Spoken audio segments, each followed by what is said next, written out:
কিন্তু কোন পরীক্ষার মধ্যে পাস হয় না। আল্লাহর গোলাম ইন্টারভিউর মধ্যে সে পাস করতে পারে না, সরকারি চাকরিও হয় না। এত দোয়া করার পরও আল্লাহর গোলামের দোয়া কেন কবুল হয় না? এই যে আল্লাহর গোলাম, বোঝা গেল সব দোয়া আল্লাহর কাছে কবুল হয় না। সব দোয়া করলে আল্লাহ তাআলা দোয়া কবুল করেন না। দোয়ার মধ্যে কিছু গুণ থাকতে হয়, কিছু সিফত থাকতে হয়, কিছু এমন আমল থাকতে হয় যে আমলগুলোর বদৌলতে আমার আল্লাহ দোয়া কবুল করে, ঠিক কিনা?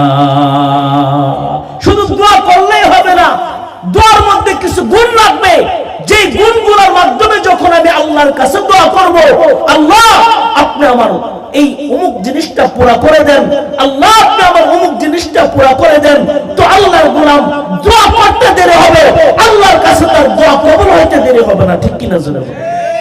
দোয়া করলেই দোয়া কবুল হয় না। ওই দোয়াটা কবুল হওয়ার জন্য তার পিছনে কিছু গুণ